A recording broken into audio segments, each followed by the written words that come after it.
বাংলাদেশে এখনো কিছু ইহুদি পরিবার আছে, রয়েছে তাদের নিজস্ব রহস্যময় ক্লাবও। পুরান ঢাকার কিছু এলাকায় নীরবে নিভৃতে বসবাস করছেন এই ইহুদি পরিবারগুলো। অনেকেই নিজেদের পরিচয় দেন অর্থোডক্স খ্রিস্টান কিংবা জেহোভাস উইটনেস হিসেবে, কিন্তু ইতিহাস বলে তারা আসলে ইহুদি।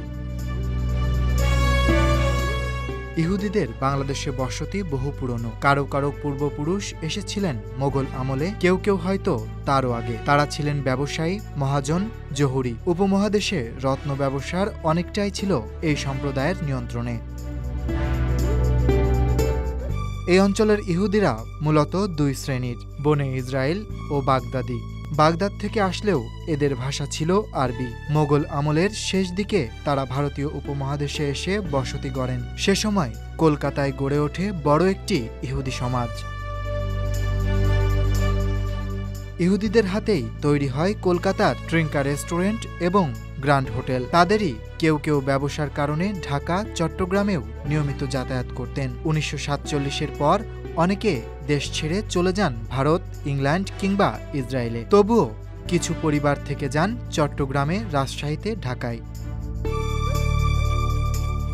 প্রকৃতপক্ষে বাংলায় সে সময় ইহুদি সমাজ গড়ে উঠেছিল মূলত কলকাতাকে কেন্দ্র করে। অন্যদিকে ঢাকা ছিল তাদের ব্যবসায়িক কেন্দ্র। গুটি কয়েক ইহুদি পরিবার ওই সময় পূর্ববঙ্গে থিতু হয়ে বসেছিল। দেশভাগের সময় পশ্চিমবঙ্গেই ইহুদিদের সংখ্যা ছিল প্রায় ৪,০০০। অন্যদিকে পূর্ববঙ্গে বসবাস করত ১৩৫ জন ইহুদি। তাদের মধ্যে বাগদাদিরা ছাড়াও বেনে ইসরায়েল সম্প্রদায়ের ইহুদিরাও ছিল।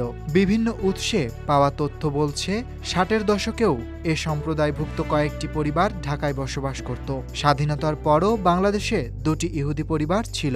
এর মধ্যে একটি ১৯৭৩ ও আরেকটি ১৯৭৫ সালে বাংলাদেশ ত্যাগ করে ভারতে চলে যায়।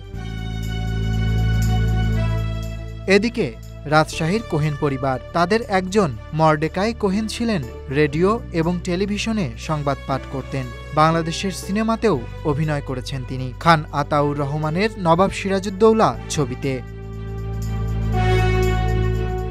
আর চট্টগ্রামের বাকর পরিবার, এদের একজন এজরা বারক বিয়ে করেন এক চাকমা রাজকন্যাকে। তার ভাই ডেভিড বারক ছিলেন শহরের ধনাঢ্য ব্যবসায়ী। আজ তাদের উত্তরসূরিরা আছেন কানাডায়। ঢাকার আরমানিটোলায় একসময় ছিল একটি সিনাগগ, ব্রিটিশ আমলে নির্মিত আস্থা সরকারি অফিস। চট্টগ্রাম রাইফেল ক্লাবের স্থানেও একসময় নাকি ছিল ইহুদি উপাসনালয়। ঢাকায় যারা রয়ে গেছেন তারা ব্যবসা করেন টেক্সটাইল ও আমদানি অর্থায়নে। কেউ কেউ চালান ইংলিশ মাধ্যম স্কুল। তাদের সন্তানরা শৈশবে পড়াশোনা করেন এখানেই, তারপর চলে যান বিদেশে। তাদের ধর্মীয় পরিচয় জানে না আশেপাশের মানুষজনও। জাতীয় সংসদ ভবনের নকশাকার ছিলেন লুই আই কান, একজন পোলিশ আমেরিকান ইহুদি। আর ১৯৭১ সালে পাকিস্তানের আত্মসমর্পণে মূল ভূমিকা রেখেছিলেন জেনারেল জ্যাকব, তিনিও একজন ইহুদি।